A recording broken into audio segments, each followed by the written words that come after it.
Starting in 5 minutes, boys. Okay, thanks, Juanma. Really excited for the show today. Hopefully it's going to be a good one. Whoa, look at this. Jimmy the Bag, a message from Gabe Morency. I wonder what this could all be about. Let's take a look at this, Jim. What's up, Pete? I got good news and I got bad news. Good news is I'm coming to San Jose, Costa Rica. We're going to be kicking it live. It's going to be an awesome betcast, Super Bowl 52. The bad news is if I don't do well on the tables, I might have to borrow a couple of bucks and I might have to sleep on your couch. But either way, we're going to tear it apart, man. Super Bowl 52, live from Costa Rica. See you there, Pete. Uh-oh, Jimmy the Bag. Gabe Morency is going to be joining us for our Super Bowl podcast. This is scary and exciting at the same time. Jimmy the Bag, what do you think? Are you looking forward to this? Very much so, man. It's not a party unless Gabe Morency's down here. You think you can handle hanging? You think you can survive an entire Super Bowl in the same room with Gabe Morency? Super Bowl day's the only day you're allowed to get day drunk. You're allowed to get all fucked up. It's part of the fucking celebration. I just had a brainstorm. You know what would be a great idea is if Donnie Rightside came down here too. You think he'd be willing to come down? Check this shit out. I'm way ahead of you, Pete. No way. Hey, Jimmy, I'm in. Send me down there. Costa Rica, let's do it. February 4th, Super Bowl Sunday, live betcast. We'll be there before, during, and after the game, breaking it all down. Let's win some money. All right, well, looks like we're going to have a full house for the Super Bowl Betcast, the official SBR Super Bowl Betcast. There's going to be Jimmy, me, and Donnie, and Gabe, all powered by BetOnline, and it's going to start at 6 p.m. Eastern Time, Super Bowl Sunday, February 4th. Jimmy the Bag, are you psyched? Psyched, man. Let's get that cash. SportsBook Review's Super Bowl Betcast is brought to you by BetOnline.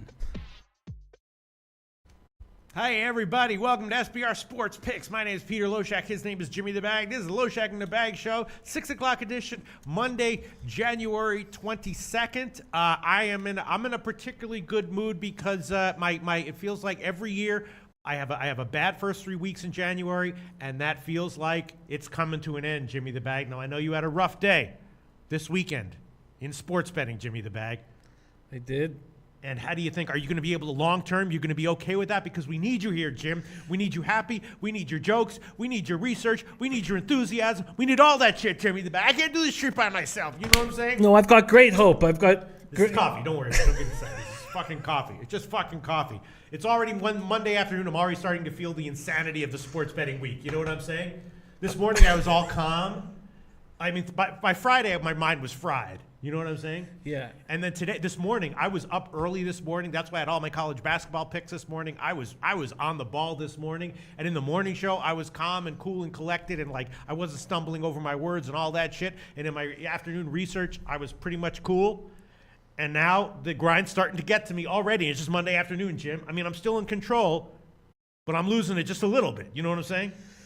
I had 3 good days. Well, Wednesday was just barely in the black, but still the black. And then Thursday, Friday was up about $1,600 over those 3 days. And then I gave it all back on Saturday and Sunday. And so I felt like I was turning a corner, and then I got fucking smacked in the face. So Yes. I have a lot of hope for today's card. I have a lot of hope for this week and being around your positivity. And Absolutely. That creepy jar gives me a lot of hope. Yes, Spirito Latte says, is that moonshine? Yes, this is what this shit is, man. This is Tuate Latte flavored moonshine, baby. Moonshine, the magic moonshine that I use to keep my profits up every day and every week, motherfuckers. Ooh, that's good. That is good moonshine. All right, so let's get into it. See, we're having some fun here, Jimmy. We Bag, are. right? We're having some fun. And in the end, that's what this shit is all about. Fun. You know what I'm saying? Fun. And maybe making money, but look, it's not easy to make money. And the worst part, here's the big thing that fucks people. You have to see sports betting in terms of into your profits in terms of a percentage of bankroll. You can't see it as a dollar amount. You know what I'm saying? If you make 60% of your bankroll in a year or in a season or whatever, that's awesome. But if your bankroll is $5,000, you're going to make $3,000, and you're not going to make any more than that. You know what I'm saying? So you really have to see sports betting in terms of percentage of bankroll and not a dollar amount. There's no way to make a lot of money in sports betting unless you have a big bankroll. That's just the reality of it. And too many people want to make a lot of money with a small bankroll, and that's just gambling. You know what I'm saying? You may as well play. I mean, I guess your odds are better but the point is that is a negative EG thing to do. You know what I'm saying? Definitely. So unless you have a big bankroll, you should see sports betting as recreational. You know what I'm saying? Yes, I know what you're saying, and it's tough to hear for guys that don't have a big bankroll. Yeah, you know what absolutely. So, we can talk all about that a lot more. At the end of this show, there is going to be the Monday segment of Marketology. That's not a couple of yahoos. Those are guys who have actual degrees in sports betting markets, and that's why the show is called Marketology. Drew Martin and Matt Holt, and that's going to be coming after today's show. I gave a bunch of picks in the morning show. I'm feeling good about all of them except for the Maryland and Indiana game. I'm sure you looked into that one, Jimmy the Bag. I looked into them all. He looked into that one. All the other picks that I'm feeling that I bet this morning that I gave out in the morning show, I'm feeling good about. I also gave the Denver Nuggets at -3 as a play, and that was a very controversial play. A lot of people in the morning show were saying that they didn't like it, and the few people that did like it liked it because they think it's a trap, and that the obvious play is Portland, and so they're going to take Denver for that reason. But other than that, I like all the picks that I gave in the morning show. I'm feeling okay about all of them, except for the Indiana game, which we'll talk about a little bit right now. And we will, of course, go over all the picks that we gave. Thanks so much to all the commenters. Let me just, here we go. Russell Beiswanger says, best part of my day. What up, Jimmy and Pete? Thank you so much, Russell Beiswanger. Reading these comments is the best part of my show, which is the best part of my day, which is the best part of my life. So absolutely, thank you so much. Here we go. James Ross already saying Indiana will win at home. Chris Lawrence saying West Virginia under. I'm already ahead of you, brother. I bet it at 160. I gave it in the morning at 158. One of the computer programmers out there, a big tall guy, I have no clue what that guy's name is. But he comes up to me, he goes, hey, Pete, what's up? I'm like, hey, what's going on? He's like, what's your favorite play of the day? He put me on the spot. And I was like, okay, West Virginia under. When we get put on the spot, a lot of times, even in our losing days, those plays are winners. Yes, that's right. I hope it's the tall guy that lost money on the Wichita State action that we went on. No, so really? I hope you're fixing what I fucked Yeah, up. I liked. Well, listen, listen. Whenever you're making a bet based on inside information like that, but the thing is, even if it hadn't been inside information like that, I still would have been on Wichita State. I still thought it was a good spot, them coming back from a loss, but I would have not got some other people to jump on board, which was stupid. And I'll tell you what, I also, on that game, not only did I bet them on the first half, but then I came back and I bet them on the second half. And I lost with that one, too. But it's okay, because I had a winning day overall. You know why? I bet sized appropriately, Jim. Yeah. I did not go all in. It was one play. It was fine. It was fine. All right. Jansen Bonzone says, I'm telling you, Pete, Maryland tonight. Ole Miss saying Indiana -1, big tonight. Espiritualate says, Pete, can we talk about the disaster that is your hair? Maybe we'll find some. Maybe. Twate latte. Maybe we'll.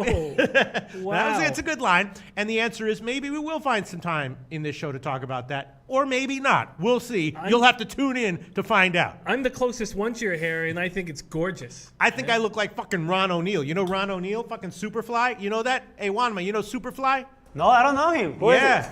I think I look like a combination of Cheech and Ron O'Neal.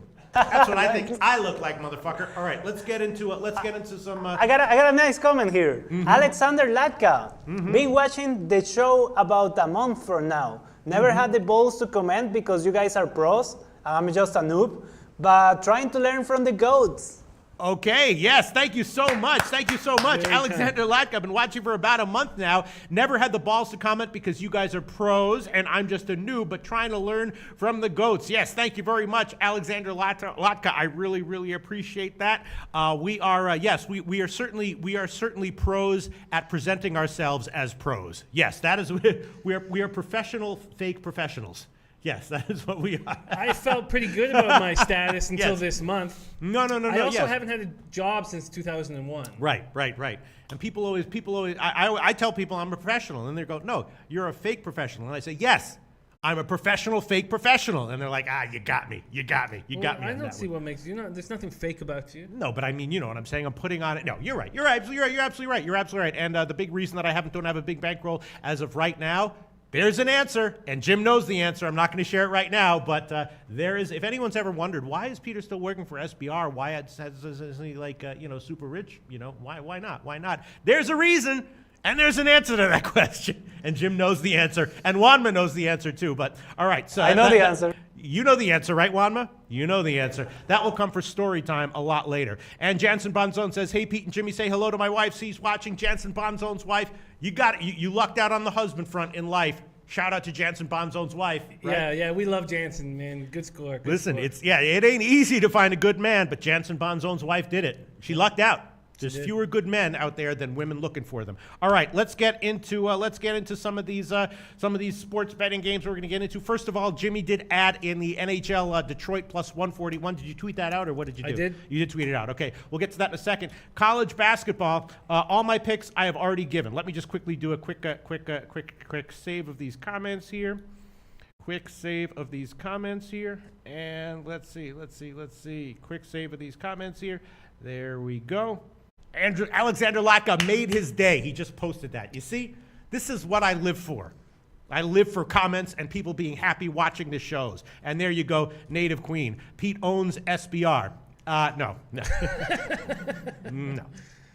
I do not own SBR, although there's a lot of people who think I do, which I guess counts for something. I mean, if a lot of people think it must be somewhat true. You are the world's most interesting man. Yeah, exactly. No, there's no doubt about that. One of the most interesting things about me is that people think I must own SBR, and in fact, that couldn't be further from the truth. Very interesting right there, right? You know what I'm saying? Very interesting. Very interesting. Russell Beiswanger is going to go see Stormy at the strip club tonight, man. She's Stormy. She's a little past due, but enjoy that. All right, sounds good. All right, let's get into college basketball. Once again, I gave all my college basketball picks in the morning because I did break them down before the show.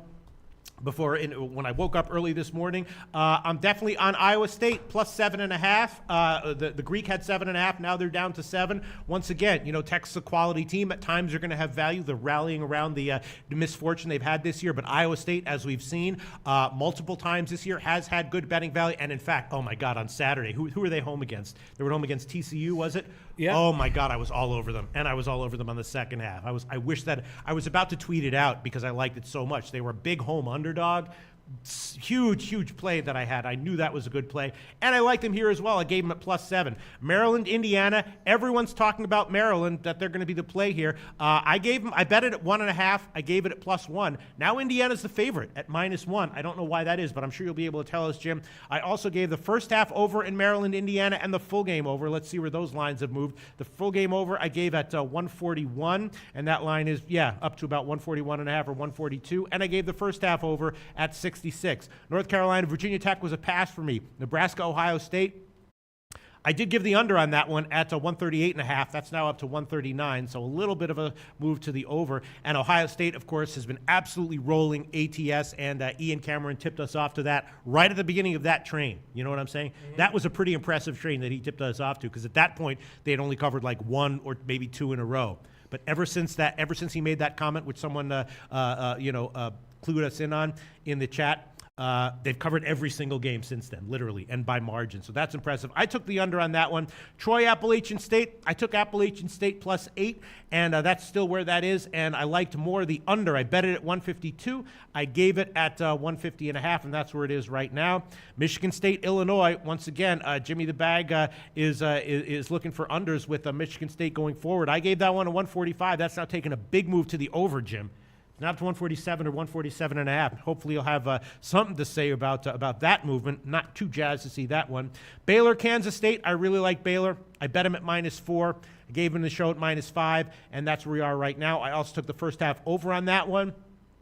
And another play I'm liking, West Virginia against TCU. Now, that's an interesting one. I bet it at -1. I gave it in the morning show at -2. In the afternoon, it was all the way up to 2.5 and 3. So big money coming in on West Virginia. Now, money's coming back on TCU. They're now down to 2. So that's an interesting line movement. And, of course, I would have to say my favorite play of the day is which I told the big tall computer guy, the under in West Virginia TCU. I bet it at 160. In the morning show, it was 158. Now it's down to 154 or 154.5 or 155. Nice little line move there, right, Jim? Line move. So those are all my plays in college basketball. Jim, I asked you to specifically look at Maryland, Indiana. Let's start with that. A lot of people in the chat liking Maryland, but now Indiana's a favorite. What's your take on this one? Well, let me say a couple things. First off, Native Queen likes Texas first half in Iowa State game.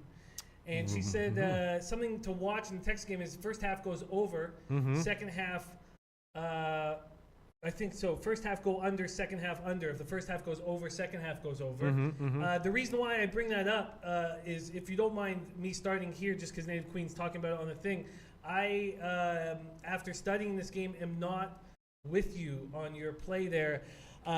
These teams, Iowa State and Texas, played to a very close 74-70 overtime game in Texas. At Iowa State, January 1st. 6'9", 245-pound junior Dylan Osetkowski and 6'11", 225-pound freshman Mohamed Bamba had giant games. They combined for 35 points, 25 boards. Cameron Lard came off the bench, did a great job battling with him. Thank God for him. He went off for 21 points, 16 boards. After Iowa State was embarrassed by 23 points at TCU, they were clearly going to have a big rebound in their next game. They came out with a vengeance at home against Texas Tech and won 70-52. I think the exact same thing is at play here for Texas. They were just embarrassed by West Virginia in a 35-point loss. I was on West Virginia, too. That was a game that I loved, and I wanted to tweet it out, and I didn't. I should have. And that losing by 35 in West Virginia is unacceptable. Right. Now they are back at home, and they are going to be the ones to come out extremely fast and angry. Okay. I do worry about Iowa State on the full game. Right. But I'm taking Texas first half. I believe this is the perfect spot for them to take care of business. Okay. And I'd like to lock that in officially. All right, let's find you the best line here. Line shopping here at SBRodds.com. No threes, only 3.5s. Texas minus 3.5, minus 108. So Jim's going to take Texas first half, minus 3.5, minus 108. Yeah, I mean, I can't necessarily say that I strongly disagree with that. I just feel like Texas is a good team, not a great team, and Iowa State is the kind of team that just can hang around with good teams, even on the road, down to the wire. So if you're giving me 7 or 7.5 with Iowa State, I'm going to think that's a good bet. You know what I'm saying? I understand. I totally understand. All right. I just like them to jump out. So now to the Maryland-Indiana game. I like this game. I think this game is very interesting, and I need to lock in my number, but it hasn't. It's just changing in the last half hour, so I need to lock it in. So leading scorer, 6'8", 230-pounder Juwan Morgan is doubtful with an ankle injury. They've already lost 6'10", 249-pound Deron Davis for the season. So that leaves 6'7", 220-pound Colin Hartman as their biggest player left. And they're going to go small. They're going to force the issue to go small. When Indiana goes small, the pace speeds up and the scoring speeds up. Will Maryland's best big 6'8" Bruno Fernando be able to take advantage of this? I don't know if he will. Something's wrong. Something's going on with him that I can't understand. He's averaged just 13.5 minutes over his last 2 games. Something is going on with him and the coach. Maryland only beat Minnesota, a team that lost its 2 best bigs by 11 points. 7'1", 250-pound Michael Tchaikovsky is so much bigger than everyone on the court. But he was only able to grab 2 rebounds in 34 minutes versus Minnesota, a team that didn't have their best 2 bigs. He did have 4 blocks. I can't trust Maryland's bigs will take advantage of Morgan being out. I can't trust it. What I can trust is this pace of the game will speed up, and I'm on the over in Maryland at Indiana. Okay, which is what I was on in the morning. Jimmy the Bag, look at that. Look at that. Jimmy the Bag does his research and agrees with me. Very nice to hear that. All right, so you want the full game first half? What do you want? Full game over. All right, full game. There is still a 141 at Intertops and Pinnacle. So we will give Jimmy the Bag Indiana over 141 minus 110. That is a current line at both Intertops and Pinnacle. A little bit concerning that Pinnacle is down at the bottom of the market here. The other side is Greek at 142. We'll see how it turns out, but I'm on the over there. Very nice to hear Jimmy the Bag. All right, what else do you want, Jim? I've decided to go with, Jansen Bonzone talking about Virginia Tech being great at home. What I've decided to do was believe in North Carolina in this spot. Now, I've faded North Carolina a couple times and being about 50-50 doing it, but I think they're in a great spot here. Would you like to Wait, mention? can I just because people are talking a lot about I think your play on the over is correct because I'm on it. I took Indiana and JK is saying why is Indiana favored? I don't understand the line. Do you have any light you can shed on that? Yes, I think that Maryland is not going to be able to comfortably play small ball with them. I think they're struggling. That Bruno Fernando, they're not going to be able to put Bruno Fernando out there with Tchaikovsky because they'll just get run to the ground. And their small ball lineup has not been working. That's the only conceivable answer that I can give to that spot. That even with Juwan Morgan out, Indiana has a style of play that will be difficult for Maryland. All right.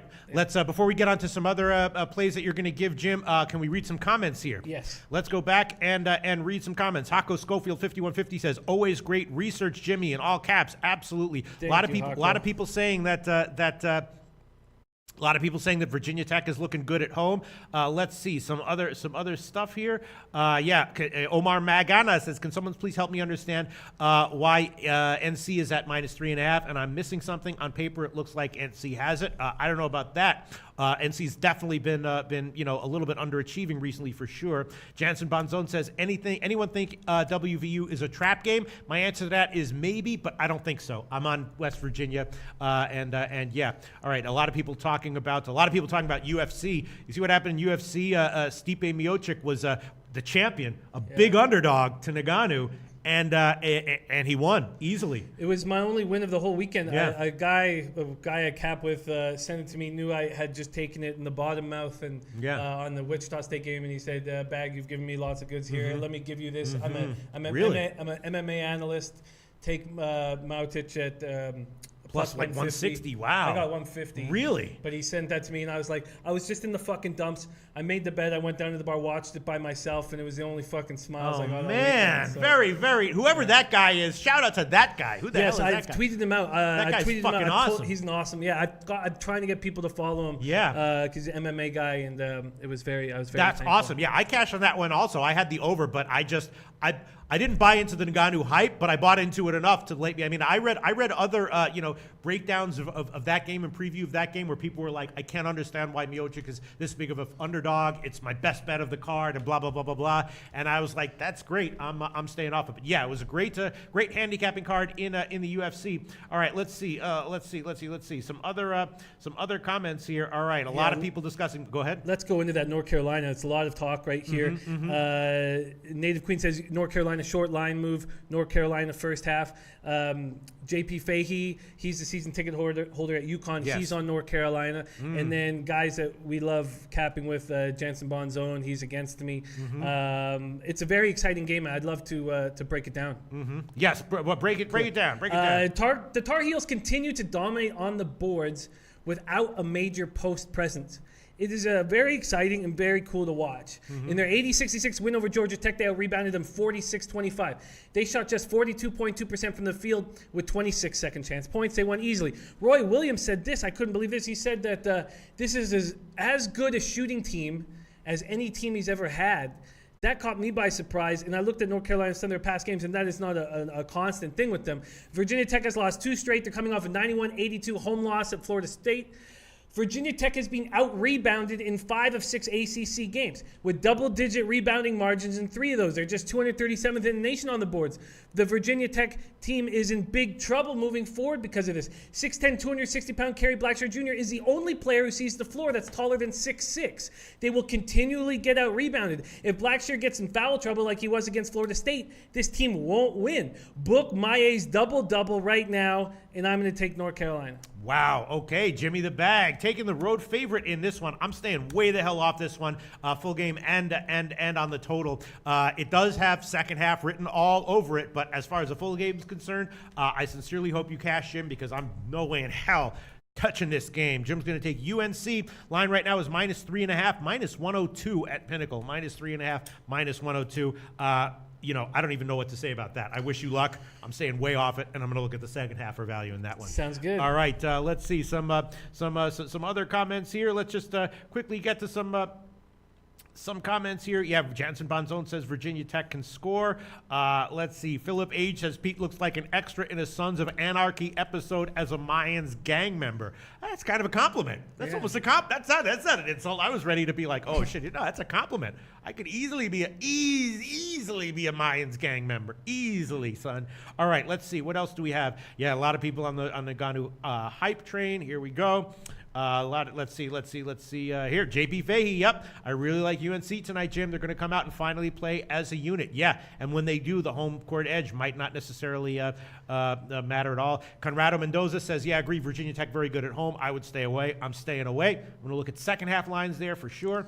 Let's see. Go ahead. Shit, Baylor's line's changing. I need to lock that in before the line gets too bad. Okay, go ahead. So Kansas State has looked very good lately. They're barely playing their bench. Their starters average 35.4 minutes in their win over TCU. They're going to have an extremely difficult time guarding 7-foot senior Joe Achua. Who on K-State can guard him? And I don't see it. In 6'9", 225-pound sophomore, McCole Maui is the only guy who might. They're going to do whatever they can to keep Achua away from Dean Wade. By the way, I've locked in your line already, so you don't have to go too fast. Okay, thank you. Kansas State losing Stokes to an injury hurts enormously when you have to go up against senior guards that get the job done. And Manu Lecomte is one of those guys. He's a senior guard that gets the job done.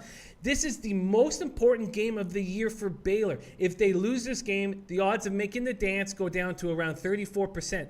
They need this win desperately. Kansas State can keep moving forward. They can still make the dance losing this game, but Baylor can't. This is so important, and I believe that they will step up because of this. I came very close to doubling up on Baylor. I decided not to do that. I'm just going to take them on the full game. And I believe in this spot. All right, I hope you're right. It's -5, -114 right now at Pinnacle. I gave -5 as well in the morning show. And, of course, I bet that one early on the opening line at -4. Nice job there, Jim. Right, I beat that line movement. And, I don't necessarily think that Baylor will have a particular edge in the first half. But maybe I'll just double up on this one. And you know what? I will. I'll double up on it. What the hell? I'll take Baylor on the first half as well. -2.5, -115. That's the line right now at Bookmaker. I'll just double up on that one. First half -2.5, -115. I just added that one, Jimmy the Bag. You're doubling up on it. That's okay. I'm going to too. I'm going to too. Yeah. -2.5 first half. I mean, there's no real reason other than I just like them in general on the game. So yeah, I'll double up on them. I have no reason not to. I like them on the game, right? Yeah, I agree. What nice comments coming in?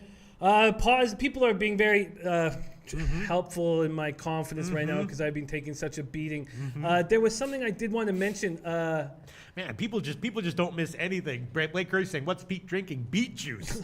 Anything I wear, anything I drink. If I put a bow in my hair, people just comment on it. Won't they? It looks like Juwan is probable now. I can't find it for whatever reason, but someone said, "How do you think that will change the line?" I still think the plan will be to run them into the ground and keep the bigs off the floor. We'll see how much Juwan can run, but I do think that it's going to be small ball and they're going to try to speed up the pace of the game. So Juwan can only really sort of help. In all honesty, he's probably not going to play more than 20 minutes in the game, and they'll still go small ball anytime he's not on the court. All right. Okay. Yeah, and the line is headed up. It's now up to where is it? It's now up to -1, -114 at Pinnacle. Wow. Intertops already has 1.5, so clearly money's coming in on Indiana. I'm assuming that's because that Juwan is in. It must be. Which doesn't necessarily mean that I prefer. Whenever there's money that comes in, that not because of personnel news, that tells me that that's very sharp money. Money that comes in on just someone who's in or out is a little bit iffier. You know what I'm saying? Yeah. But still, look, I'm on Indiana one way. If it loses, it loses. That's fine. But I like it. I got it at 1.5, and I'm okay with it. All right, I'm gonna scan for some more comments here. Bruce Shad says Baylor -5. Everyone's liking Baylor. Ole Miss says Indiana is gonna win, guys. Look, I hope they do. I'm on it. Let's see. Bruce Shad says I took Baylor during the big man apparently likes. Okay. Caleb Sherla says, "Don't be trying to insult my dude Pete." Whoa, who said? No one's trying to insult me. No one's trying to insult anyone. All right, let's see. I'm sorry, just like there's so many comments and I'm scanning them and reading them fast. Let's see. Native Queen says UNC first half under 2. She likes the under in the UNC game. Wow, really? Okay, that's interesting because, anytime I think of Virginia Tech, I'm thinking about overs, especially first half. But sure. I guess Native Queen says first half under, then I'm off. I didn't bet it. Again, I'm not even touching that game. Full game, first half or anything. Mitchell Chagas says Appalachian State +8 thoughts. Mitchell Chagas, I did bet Appalachian State. It's not a huge bet. It's one of my least favorite bets of the card, but I did bet it, and I did give it as a pick. I like the under on that game more, but I did take a shot with Appalachian State. Yeah, I see why you would in that game. Did you look at that one, Jim? I looked at all the games on the SBR odds page. Yeah. I see why. Now, I don't know these teams really well enough right now to put a play on it. But I could see why Appalachian State would be a play here. I definitely wouldn't take Troy with the points you want points on your side. Troy has 9 players playing over 14 minutes a game. They're led by senior shooting guard Wesley Person at 19.4 points and senior point guard Kevin Baker 7.6 points, 3.7 assists. That's an advantage they have having seniors at the 1 and 2. 6'6" junior Jordan Varnado averages 17.3 points, 5.8 boards, and 6'8", 215-pound junior Alex Hicks leads on the glass with 8.2 boards, go along with 11.9 points. Their bench has a nice mix of size and skill, but no one in the rotation is over 6'8". Appalachian State uses mainly 7 players in the rotation with a big on the bench that gets 10 minutes a game. 6'5" junior Ronshad Shabazz leads the team with 18.9 points per game. A reason why I like Appalachian State here is he's had 2 terrible shooting games in a row, and he will shoot his way out of it. If you look at his past, he shoots his way out of these things. He's shooting 41% from the field, 30% from 3. His numbers have gone down because his last 2 games, he's 5 for 30 from the field and 3 for 14 from 3. 6'8", 240-pound senior Griffin Kinney, 6'8", 205-pound junior Tyrell Johnson, and 6'9", 212-pound sophomore Isaac Johnson. They've got 3 guys that are big, and they'll be tough for Troy to handle. The 3 of them combined to average 24 points and 17 boards a game. I think Appalachian State's the play. I was afraid to make a move just because I haven't been studying these teams all year.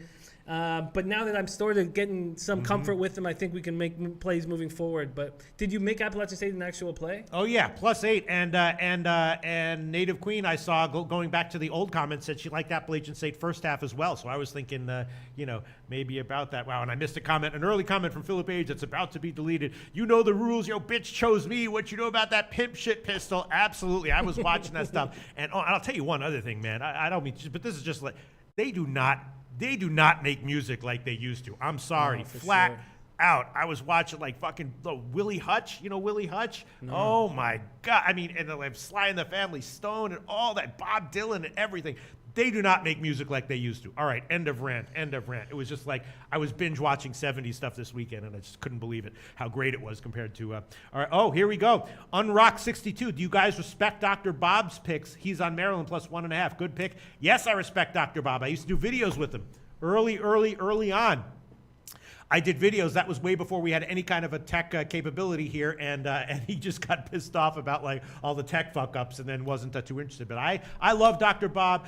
He's on Maryland +1.5. I disagree with that pick, but in general, I love Dr. Bob, and I used to do videos with him, and I hope to do videos with him again sometime in the future. But all right, so yeah, let's see. Billy T says, can we please move on to the NCAA stuff? Let's see. I think I should jump on Appalachian State. If you guys are both on it, it to me looks like the play with the points. So I'm going to jump on it now.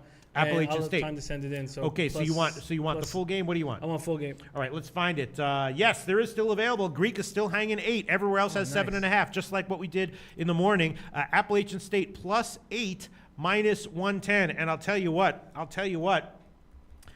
This is not a blind tale of if I say I like a play and Native Queen says she likes the first half too, I'm going to tail that one. Why not? Why am I going to leave a unit on the table? I'm going to take Appalachian State first half as well, +4, -108. So I have added that one. Appalachian State first half +4, -108. So I'm on them, and I'm also on the under in that one. All right, Jimmy the Bag. Anything else you want to add? Yeah, I have an official play that I want to lock in now. I'm taking the under in Nebraska at Ohio State. After beating up on Minnesota 67-49 Madison Square Garden, the Buckeyes 8-0 in the Big Ten. Keita Bates-Diop put up his 8th double-double with 17 points, 12 boards. 6'9", 270-pound freshman center Caleb Wesson lines up right beside him. They're a tough front court to play against. He went off for 15 points and 8 boards versus Minnesota. They've held 2 of their last 3 opponents under 50 points. Nebraska is playing good basketball. They have the bigs to run with Ohio State. They're coming off that big 72-52 victory over Michigan. It was their first win over Michigan since 1964. It was Michigan's lowest point total of the season. Because these guys have the bigs to battle and bang with each other, I think the pace will slow down. I think they will try to create advantages down low. It'll be a paint war, constant paint war, and the shooting on the perimeter won't be as important, and I think the under is the play here. Well, I gave that one as a pick. I had to take 138.5 -110, but we can give you 139 -115 at Bookmaker. This one went up a little bit, and now it appears to be coming back down. I was concerned when I saw it going up, but now it's coming back down a little bit. Nebraska Nebraska. Ohio State under 139, minus 115, right, Jim? Yes. All right, and then before we move on, did you look into Michigan State, Illinois? Because I gave the under, I gave 145, and now it's all the way up to 147 and a half. I don't know. What do you think? I found this game a tricky spot. A lot of people think Michigan State's low-hanging fruit. Illinois is better than the record. After losses to Ohio State and Michigan and barely getting by Rutgers in overtime, Michigan State destroyed Indiana, 85-57. Miles Bridges broke out of his slump, 22 points, 9 for 13 shooting. The Fighting Illini are now 0-7 in conference after their ugly 75-50 loss to Wisconsin. They scored 18 points in the second half. They were a broken squad. Their coach won't allow that to continue. Michigan State is 10th in the nation from 3 at 42%. Illinois is 317th in the nation. The Illinois have won 4 to 17. I think that Michigan State is getting too many points on the road here after how they're playing in these situations. But I can't trust really either side, and I'm leaving the game alone. Christopher Munoz says, Loshak, I don't need to drink prune juice yet, LOL. Well, Christopher Munoz, listen. When you get older, you have to drink prune juice. It's good for your digestion, and I can't digest things like I could when I was a young kid, so I drink prune juice, and it makes everything all better, Jim. That sounds good. You don't have to drink prune juice yet, but you will. I bet I you will. Give it 20 years, Jim. You will. I bet You'll I be will. stocking up on prune juice during these shows just like me. All right, people are really wanting us to get onto NHL. Sure.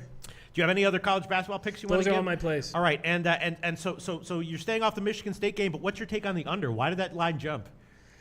I think the under is actually the play.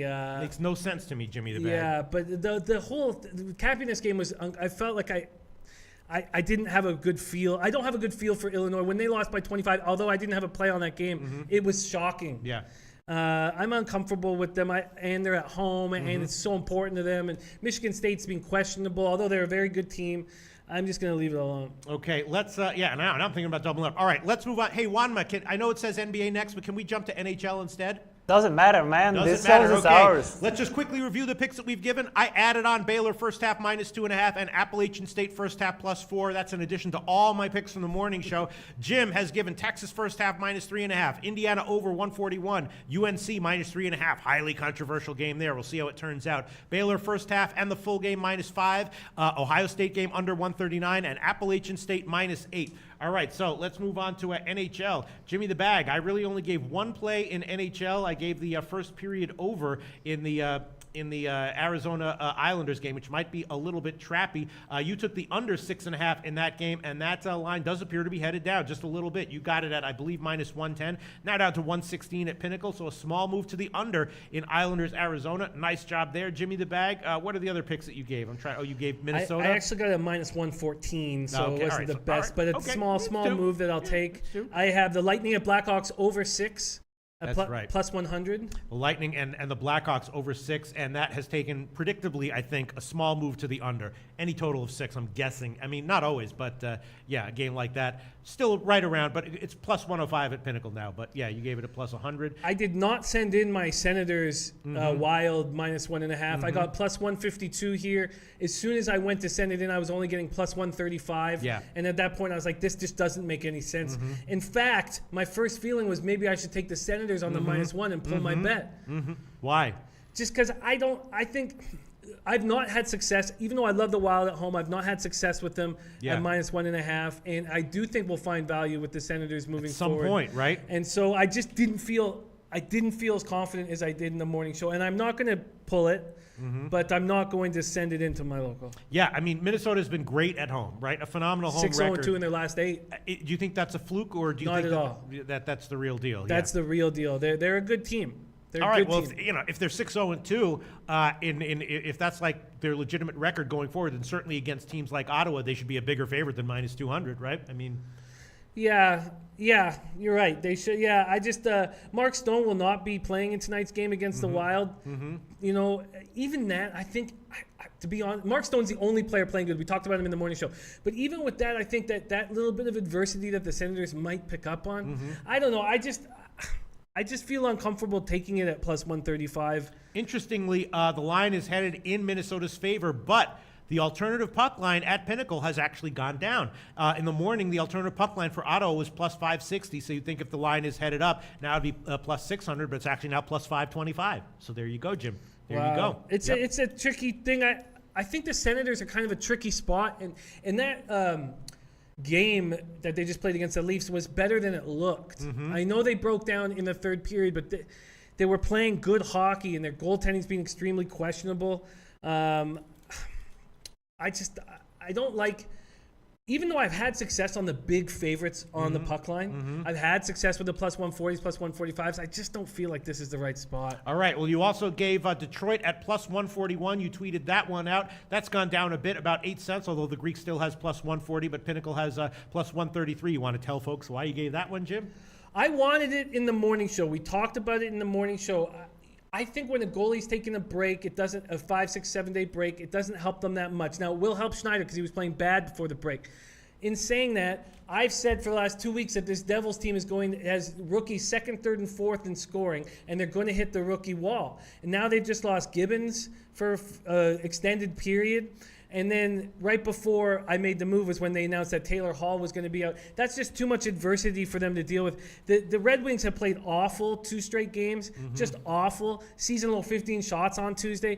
Then they've now shot 7 of their last 9 games. They're missing Helm, Abdelkader, and Daly. I just think this is a spot. They're 8-11-1 on the road, not too bad on the road. And this is a spot they have to step up, and they have to. They're so much bigger than New Jersey. A lot of New Jersey's forwards are small, quick, fast. Guys like Mantha, Athanasiou, these guys got to really push these kids around, and I just think this is a great spot getting the plus money. I wanted to take it in the morning show. When I saw that Taylor Hall was out, I jumped on it immediately. Okay, let's see. Triple Beam says Pete is drinking lean. Fitting. Yeah, I like lean. I think that's a fine drink once in a while, right, Jim? Sure. I mean, not every day. Can't be every day. But once in a while, lean is fine. All right, so let's see. All right, a lot of people talking about the Calgary-Buffalo game, obviously, because it seems like Buffalo might be so bad. You know, it's one of these situations where you're just like, man, I don't care if they hang me with 250. I'll take it. It just seems like fading Buffalo game in and game out might actually be profitable. Detox12 says Buffalo will have arguably the worst goalie in the league starting tonight. McGodster99 says feeling the Flames, a massive favorite line there, but maybe it's justified. What do you think, Jim? So is that was Chad Johnson announced, or are they calling Lehner the worst goalie in the league? I'm assuming that they're calling. I'm assuming that Chad Johnson. Here, let me. Chad Johnson must be getting the start. Let me see. Where's my fucking starting goalies? Let's.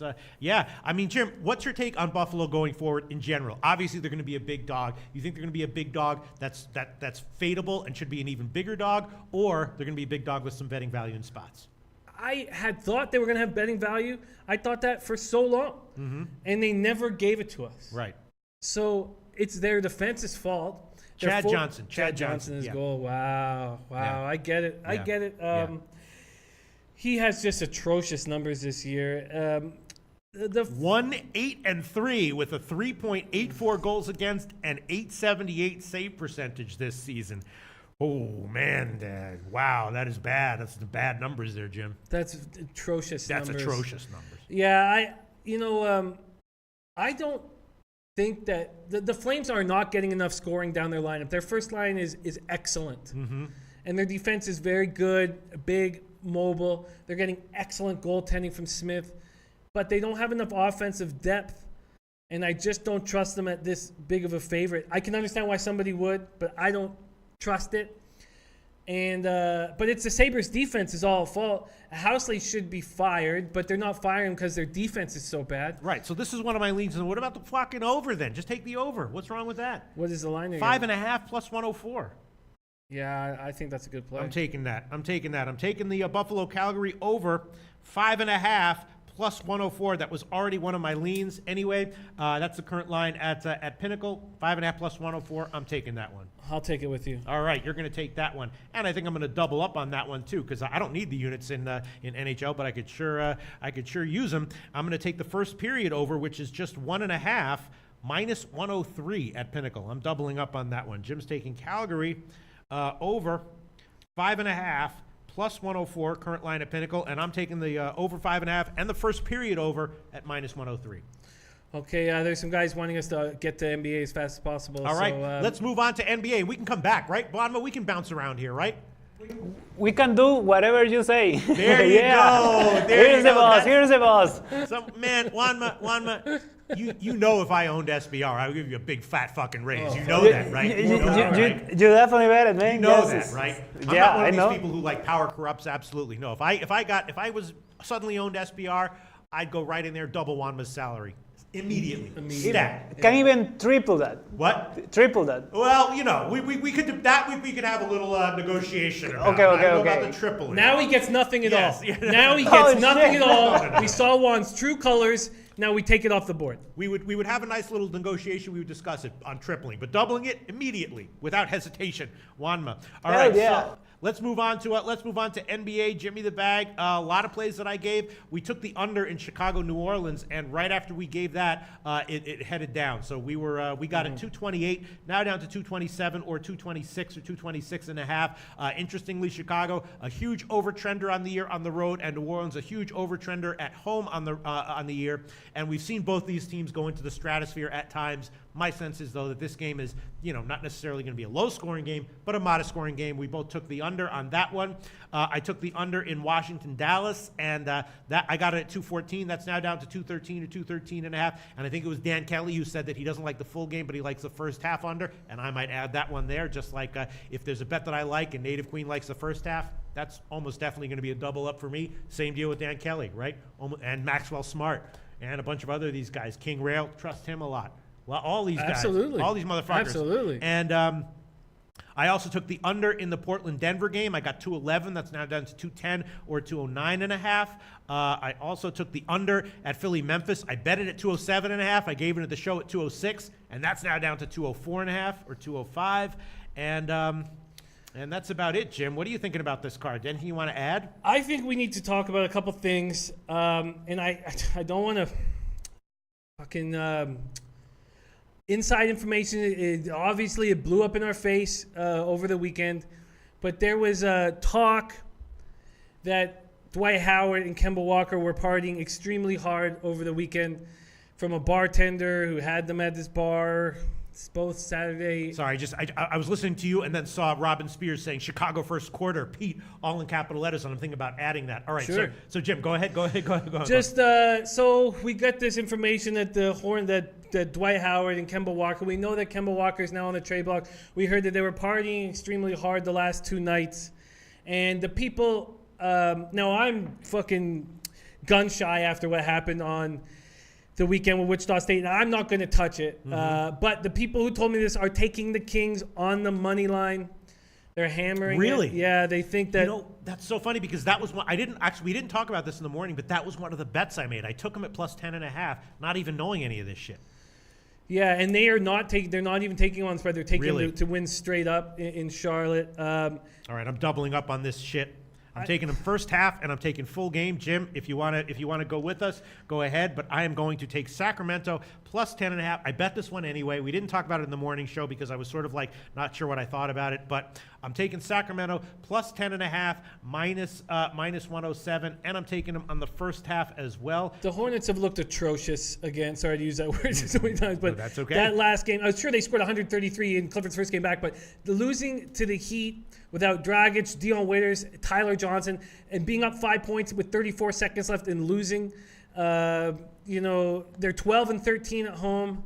Now, yes, they beat the Kings easily. I'm staying away from this. Here's the thing. Sacramento, as we know, they're doing what a lot of teams in the NBA do, but we tend to see this later in the season where they start to really just have a total youth movement, and they're not looking to win or cover spreads just to get the kids experience. And what happens when you have teams like that is a lot of the times they'll get absolutely waxed and blown out. But there's going to be other times when they're going up against vulnerable teams where they will have value as a big underdog, and they'll always be a big underdog game in and game out because, the roster is shit and they're getting blown out. If a team's getting blown out by, 30 points a few games in a row, their power rank is just going to go in the toilet, and the lines have to be set by power rankings. There's not the bookies are not in the market of adjusting on the fly, for specific situations. So teams like you usually see this more later on in the season. It's not that common to see it so early in the season. But that's what Sacramento is doing here. And for teams like that, I try to identify spots where they have value as a big underdog. And I thought this was one even before you said what you said. Yeah, I agree with you guys. I think the play makes sense, and I'm just afraid to pull the trigger. I guess I got 7 minutes. Is this because of your weekend, Jim? Is that why you're afraid to pull the trigger? Yeah. I love how Jim doesn't even protest for 1 sec. Oh man. I love you right now, Jim, as much as the commenters. That's how much affection I feel for you right now. Oh, that means the world to me. You know how man. much I love these commenters, right? Yeah. Now you're like a commenter. That's how much affection I feel for you. Oh, All right, I love look, you too, I'm not pal. going to push you into giving a pick on this game, but I'm taking it. I'm not going to, but with we don't have a lot of time, and I'm really curious what you think of the Bucks now that they've made the Jason Kidd firing. That one, for anyone who didn't hear about it, the Bucks got Jim and I were talking about this right before we went on Value, and on Value. I looked at on air, and it was such a late call. And I don't even know what to say because he wasn't on my radar of coaches who were likely to be fired, right? No, but when I started looking at how they've played lately, it's bad. I mean, they've lost 4 or 5. Okay, what I think about his coaching is that he's been messing with the rotation nonstop. There's no consistency in his rotations, and that can get under player skin and management skin. And he's a guy that you can't talk to. You can't tell him, I think maybe you should do this or do that. I'm sure his wife said that to him, and she got her ass kicked twice by him. That made me stop liking. When he beat up his wife, I just don't like him at all as a person. So I have no compassion for him whatsoever. But it did catch me by surprise that he got fired. Oh, man, you got to think Milwaukee comes out on fire here, right? I think you've got to think that. You've got to think that, right? Right. Commenters, chime in, please. A little help here. Wanma, anyone? You got to think that Milwaukee's a good play early on. Wanma, are we crazy here? No, not at all. There you go. All right. Okay. Kobe Valentine says, I'm sure Milwaukee players are ecstatic that now that he's gone. Did they not have a good relationship with him? I mean, I don't really know. It's unclear. Yeah. King Rail says that firing was a year late. Suns with points might be the play. I'm leaning Suns. Oof. Spirits Late says very little value there. Kobe Valentine says don't feel bad for Kidd. He's a douche. This has nothing to do with how we feel about Kidd. We're trying to figure out whether we should bet Milwaukee tonight. What do you think, Jimmy the Bag? What do you think, Jim the Bag? Well, we know that teams always step up right after a firing. Usually, not always, but usually. Very, very, very usually. I mean, the only last example in the NBA we have is the Suns. Triano came in and they won that first game immediately. But right, there's no Antetokounmpo tonight, and without Antetokounmpo, it's hard to trust. Malcolm Brogdon missed last game while attending a family matter. He's supposed to be back tonight. I don't know if we've got if it's a fact that he will be back. And he was fired today. He was fired like 2 hours ago. Yeah, so that's like so close to tip-off that maybe it's not the same kind of emotional, psychological deal. I'm just going to do just a double check on the... That's a weird one. Yeah, Greg Monroe is... Oh, that's Phoenix. Hako Schofield in all caps says, stay away, Game Pete. Yeah, I'm staying away. Dan Kelly says, you can't bet Milwaukee without the Greek Freak. What a wacky line there. Yeah, I agree. I'm just going to stay away from it. King Rail is liking the Suns tonight. Hope you cash, King Rail. I'm not on it. Jim's not on it. And no one else I'm seeing. So we're rooting for the Suns tonight because I don't know anyone who's on Milwaukee. Yeah. David Reynolds says Sacramento plus 10. I like it. Joshua Gray's against us. He thinks Bulls versus Pelicans over 226 is low-hanging fruit. I mean, I can certainly understand why that would be. It's sort of a situational, Kobe Valentine says, Pete, many players hate Kidd as a person, only like him as a player. Yeah, but I thought he got some kind of respect. I don't know. Who knows what the hell's going through these people's minds. But yeah, Big Dad 138 says, if it just happened today, which it did, I like the Suns. Yeah. All right. JP Fahey's still on Milwaukee. He's got Brogdon is going to be back, and he thinks he'll distribute the ball well, and Bledsoe will be out to dominate Phoenix. Yeah. Paolo Marquez says no call on Bucks games. Okay. Omar Magana says there's a lot of wacky games today, period. Absolutely. Very weird stuff. Interesting stuff. Thanks for all the comments helping us out here, Jim. Yeah. All right. So anything else you want to discuss in NBA? Anything else you want to add? No, I'm going to be watching this Kings-Hornets game very closely. It starts in 3 minutes. I'm very comfortable with the Hawks. What did that line move? That line did not move at all, which is kind of okay. Yeah. Yeah. The Heat at Rockets. We never got a chance really to talk about this in the early show. Rockets won 5 of 6 coming off back-to-back wins over the Warriors. Timberwolves. They'll get Ariza and Gerald Green back. Is this a letdown spot after their big win over Golden State? I'm not sure. You guys know I got the Rockets to win the NBA championship this year, and I felt much more uncomfortable. A lot of confidence was lost over the last 3 weeks, but it was great to see that big win. Heat are coming off a very impressive 106-105 win in Charlotte without Dragic, Waiters, Tyler Johnson. They won on the second half of a back-to-back. Their 5th game in 7 days and 4 straight road game. That's a sign of a good team. Wayne Ellington came in, put up 27 in his first start of the season. They're an impressive 15-10 on the road, 4th in the league, allowing just 101.9. It's a big spread, Rockets by 11, I believe, and I've decided to leave that game alone. I think the Sixers is a nice spot that I've got. I like the Sixers tonight, but I'm not comfortable betting against the Grizzlies now that they've turned it around at home. Yeah. But I'm going to take it with the way Embiid is playing. And then the Wizards and the Mavericks we talked a lot about early. We talked a lot about under. Yeah, we talked a lot about the Blazers and Nuggets. Interesting stuff. The Timberwolves made me look like an idiot. I made the bet about 7 minutes after Jimmy Butler was announced that he wouldn't play.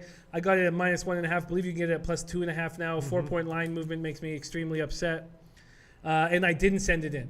Okay, and actually the Washington-Dallas game, I gave the under. I got it at 214. I beat that line movement. But the first half under was also a play that I was considering. And Dan Kelly said that he liked the first half under only, not the full game under. I will give that one. In the morning, it was 109.5. Now it's down to 108. So I'll give that one under 108, -105. Hopefully that point won't matter. But especially when you're talking about like first half lines in basketball, they matter a hell of a lot, Jim. But I'll take it anyway. Washington, Dallas, first half under 108 -105. In the morning it was 109.5. Much better line there, but all right, I will take that one. All right, let's just review all the NBA games once again. Sacramento, Charlotte. Jim with some interesting inside info about Charlotte with questionable line implications, but I was liking Sacramento anyway, and I wound up taking Sacramento first half +6 and the full game +10.5. That was in this show. In the morning show, both Jim and I took Atlanta. I took them +2.5. Jim took them on the money line. He got +125. Chicago, New Orleans. I can understand why people would like the over, but we're taking the under. Jim and I got 228. The line that I bet was 225, which is really bad, but hopefully that'll cash anyway. And, a lot of back and forth as far as the spread is concerned. I saw someone say that they liked the under and New Orleans to cover. Jim and I are both on the under on that one, just full game. Miami, Houston, pass for both of us. Phoenix, Milwaukee.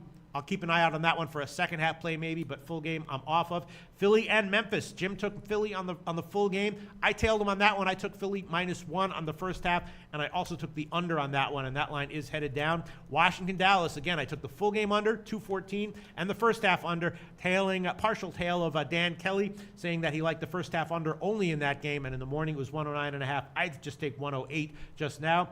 Portland, Denver, I took the under on that one, 211. That line's gone down a little bit. And a controversial pick, I did take Denver, -3. A lot of people saying that Denver is just having problems that cannot be solved. And that might be true, but I took a shot here. And with it. And Portland has had some questionable results on the road recently. So I'm taking Denver -3. That one could be a loser, but I'm on it.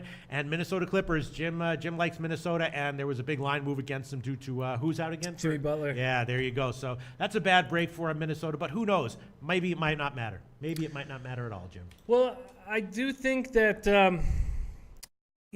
when Jimmy Butler's not in the lineup, the other players have to step up, and the other players have not done a good job of doing that this year. It seems like Jimmy Butler's the one that stepped up, and they've looked very good against my Raptors. As I said, Karl Anthony Towns had 0 points in the first half, put up 22 in the second half. With no DeAndre Jordan, Karl Anthony Towns should have his way. So I don't hate it, but I tell you what, when the line changed, I didn't send it in. It's an official pick here, which it's not that I don't believe it. Crawford is going to be out too. He was questionable.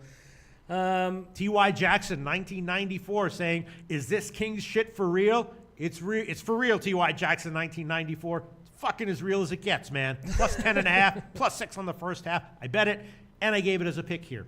And that was before I heard Jim's inside info on why Charlotte might be a little bit off tonight, and that he has people he respects taking the money line.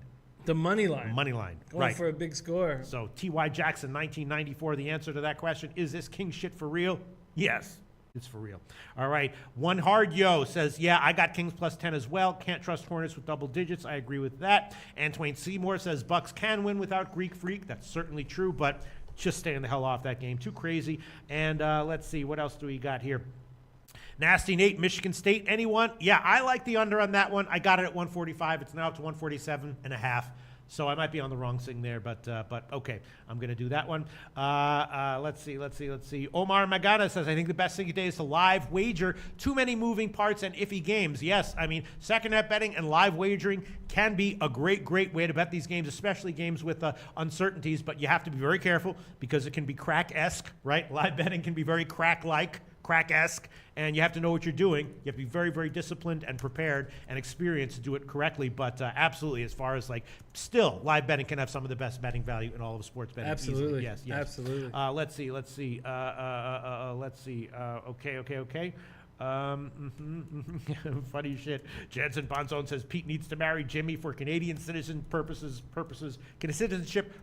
only. LOL. Yeah, I would do anything. Speaking of crack again, like a crackhead for Canadian citizenship, I would do anything. You know what I'm saying? Anything to get Canadian citizenship. All right, let's see other comments here.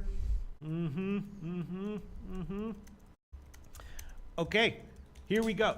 Oh.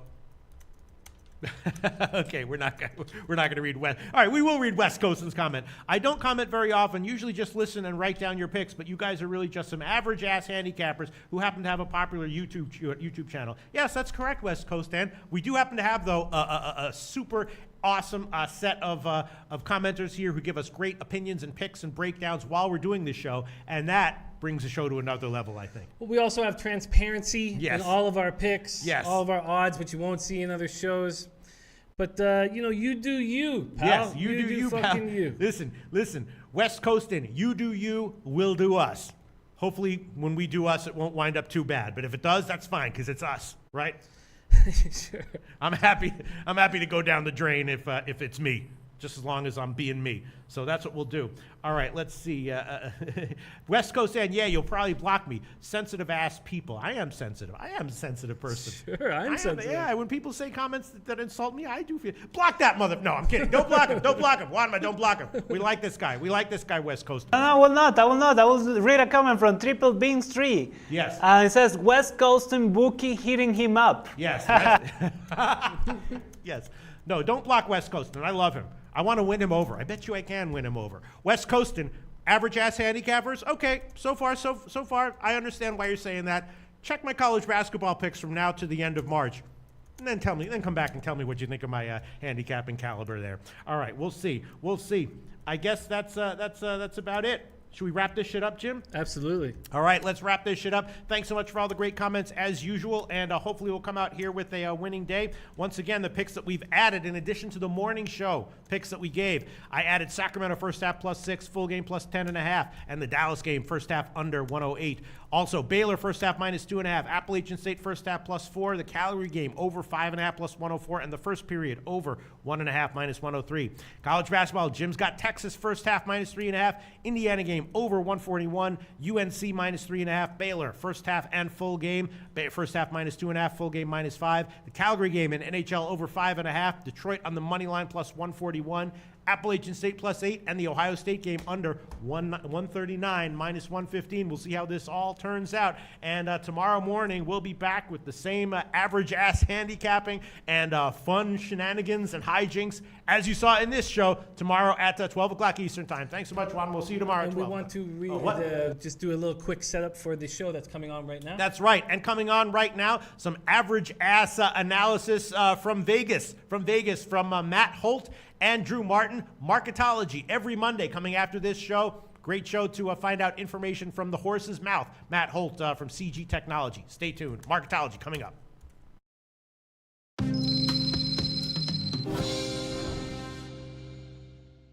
Welcome into Monday's segment of Marketology, where we take a look from the other side of the counter with Matthew Holt from CG Technology, Vice President over there. Follow him on Twitter at Matthew Holt VP. Matt, welcome in. How was the weekend, buddy? Hey, Drew. Look, what an exciting weekend, right? Saturday, huge college basketball slate, a big UFC pay-per-view kicking off the weekend. Well, we actually took two 50K bets on Francis Ngannou, and I heard of several six-figure bets on Ngannou in town as the hype train on the big Nigerian power puncher really got rolling. As you know from, I heard you listened to the final round this week. We gave out my Otzik, and my Otzik was a huge boost for the sports books this weekend in the heavyweight title fight for the UFC, and it rolled right over into the onto Sunday morning where Jacksonville Jaguars hanging tough most of that game. The optimal result for us was actually New England Patriots to win, but not cover the spread and the game stay under. And that's exactly what happened there, as we had huge mid-six-figure liability on Jacksonville Jaguars money line because of their Tom Brady hand injury thing. Really sparked a lot of Jags money line interest, but we had a lot of Patriots spread action and a lot of bets on the over in the game. So Patriots not covering the spread, but winning the game and it staying under, a huge boost for that game for the books. But then all of a sudden we were in a position where basically every single teaser was live, total and side, going into the second game Sunday. So we were hoping for a blowout either way, just to kill all those teasers. We got that blowout, and we ended up on the right side of that blowout, the Philadelphia Eagles, as the underdog in that game, absolutely blowing out the Minnesota Vikings. Turning into a really good day for the books. Could have been a monster day, but we did take our biggest bet of the weekend, $400,000 bet, $440,000 to win $400,000 on the Philadelphia Eagles +3. If not for that one monster bet, it is a huge seven-figure win for the books this weekend. As it is, a still really good weekend for the books. Man, good stuff there, Matt. Thanks for sharing that. And we'll get into college basketball in just a second for tonight's action. But what about looking ahead towards the Super Bowl, Matt? First of all, what are you guys hanging the number at, both side and total? And where do you think this is going to go? If you're looking to bet one team, should we jump in early or maybe wait closer till kickoff? So interestingly enough, we're already starting to see some variation here amongst numbers in the Super Bowl. We opened 6. We're currently 6 -05, but if you look around the marketplace, you see plenty of -5s as well. Right out of the gate, as we opened at 6, we took a $25,000 and a $20,000 bet on the New England Patriots -6. Since then, we have been getting some bets back at the Philadelphia Eagles, obviously because we're one of the higher numbers in the marketplace at 6. But you're seeing that good variation between strong 6s, 6s even, 6 -05s, all the way down to 5 evens. So, I mean, there's a good variation already. I think that the number is probably going to settle at 5.5, 6. And I do think we're going to see that normal storyline boost. So this week, the storyline is going to be Rob Gronkowski and how is he going to be able to play after suffering a concussion last game against Jacksonville? He probably is. You assume he's going to be able to make it through concussion protocol. And once he does, which I assume at this point there's no rush for Gronkowski to get through concussion protocol, but let's assume he makes it by mid to early next week. I think when that official announcement comes out, Rob Gronkowski is probable for the game. You'll see another little boost on the Patriots. I don't think we're headed to 7, but I don't think we're headed to 4.5 either. And what about totals wise? What do you guys got the number at? And do you think we'll get over money because it's such a big public affair? I do, but I feel like all the books were cognizant of that when they opened it. This is probably a game that should have opened 46.5, 47, opening 47.5, going right up to 48. 48's a pretty big number for this Philadelphia team, especially if you look at their peripheral stats the last ever since Wentz went down. 48's actually a fairly big number for this game. I know the game's going to be played indoors. So that always helps the totals, but I don't think it gets too much higher because once you get above 48, 48.5, you start to kind of get into some dead numbers. Let's face it, 49's kind of more of a dead number. I know 7 touchdowns is 49, but normally in a Super Bowl, we're going to have some field goals mixed in. So, and then 49.5, again, kind of not the biggest number in the world. So I think 48, 48.5 is probably where we're going to hang. And Matt, what about props action for the Super Bowl? When do you guys think you'll be out with most of your props? And what about betting these props? What are the normal limits and what do you guys concentrate on in making the numbers? So props have become such a big business. I mean, I think last year alone we did almost $5 million just in props. We expect to probably do that again this year with the New England Patriots and all the names we're going to have available to bet. So what we normally try to do is this Wednesday, we'll probably get out our first, say, 60 to 75 game props. And then by this Friday, we'll probably add another 100 to 150 player props, so that by the time we get through the weekend, we'll have all the crossover spot props and everything else in. So we'll probably have about 300 by the time we get done them all. But because there's so many, we actually like to break it up into chunks. So Wednesday, you'll probably be able to bet on about 50 to 75 game props, like team to score first, team to score last, total team points, first quarters, all these different things. Will there be a defensive, special team score, safety, overtime, all that stuff? And then by Friday, we should have about 100 to 125 player props up. And then by this weekend, we should have the full complement of about 300 up. So 300 props. How many, like just to get a view of your side of it and kind of what's going on over there at CG Technology? How many people work on those 300 props? And in your estimation, how many man hours go into putting that out? So just creating and pricing on my side, it's 4 guys. So we'll create all 300, us 4, and then we'll send them all over. We'll go through them all. We'll make sure we don't have to put any special rules or special situations attached to each one. And then once we're comfortable that all of them have the right rules in place and the right prices, we send them over to our risk team, and they load them up all into the system, and they have to start managing them. And there's about 8 to 10 guys over there who will be loading them in, managing them all, watching all the bets come in on them. I mean, it's a huge endeavor for the Super Bowl now. Yeah, man, that's a lot of work that goes into that. And you can bet on the coin toss, right, in Vegas? And what would you just guess that the limits are on something like that? And also just a normal prop like reception yards or passing yards? It's probably going to be a couple of dimes. There are exceptions. I think last year we were like 5 dimes they let people bet. Usually we say we're going to take 2 at a time. And I think they pretty much let you bet whatever you want. They just make you bet it, whatever the limit's going to be this year. I'm not sure what risk decided, but they'll pretty much let you bet whatever you want. You just have to bet it in increments. So if the limit's 5,000, you pretty much will be able to get unlimited amounts down, but you have to bet it in increments of 5,000 or whatever the limit is, so that if they want to move the number, they can. Cool, Matt. Thanks for sharing. And yeah, I want to talk a little UFC here. I watched your final round show that you do there. I watched it actually on Saturday, right before putting in the bets. You gave out Miocic plus 160 or 170. I forget what he was actually at that time. But it was absolutely the right side pick. What kind of action did you guys see on UFC? And any look ahead to any, I guess, what the next UFC match is?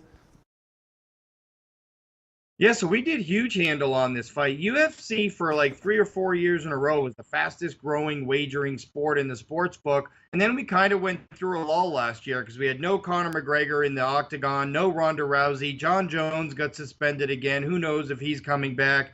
Anderson Silva's on a drug suspension. So the UFC kind of went through a down year, and they lost a lot of stars. Saturday's big UFC heavyweight title fight, which really garnered a lot of attention and had a fairly close spread, did huge numbers. I mean, we did multiple 50K bets. I heard of a lot of 6-figure bets on Ngannou. It'll be interesting to see if there's a residual kind of effect going into this week, where we, the next couple weeks we have some smaller UFC cards. But normally those have been really popular with fans as well. So we'll see how they go. We got the next pay-per-view in February, but the next big pay-per-view for UFC is in March, and it's going to be here. It has Frankie Edgar versus Max Holloway on the card. I think there's a couple of title fights on that card. Rose Namajunas versus Joanna Jędrzejczyk 2, rematch of the women's strawweight championship, and that's going to be a big card here in Vegas. And anytime there's a big fight in Vegas, we do big handle here. So I think that I believe it's March 3rd pay-per-view is probably going to be our next really big one. All right, excited to see that one, Matt. And college basketball tonight, we got West Virginia, TCU. TCU's point guard was out and going against that West Virginia press. Do you think that has something to do with this this movement towards WVU? And what would you look to bet? And what kind of bets have you guys taken so far? Yeah, absolutely. Look, the one thing we know about West Virginia is if you turn the ball over against them, they will absolutely run you off the court. And look, this is a West Virginia team that won 15 straight games after losing their opener to Texas A&M in Germany, and all of a sudden went on a two-game losing streak, lost by 1 point at Texas Tech, blew a double-digit lead at home against Kansas, ended up losing by 5 there, and rebounded in a major way with a 35-point blowout victory over Texas over the weekend. I think fans took notice of that. And to your point, again, we saw it in the Texas game. They didn't have the guards who could handle that press. All of a sudden, Jalen Fisher, starting point guard for TCU, he's out tonight. He's actually out for the season now. Jalen Fisher, the starting point guard for TCU. And I think a lot of bettors are assuming that could spell disaster for TCU against that zone tonight. And we have seen some really heavy, really sharp action, both on the money line, especially when the spread was around 1.5. We saw heavy money line action on West Virginia. Now that that number's getting, got to 2.5, they were still betting West Virginia, but more in the spread. And that line's all the way up to 3 now, from basically almost a pick 'em all the way up to 3. And they're still betting West Virginia. So going to be interesting to see where this one closes tonight. He's Vice President for CG Technology. Follow him on Twitter at Matthew Holt VP. For Matt Holt, I'm Drew Martin. Thanks for tuning in.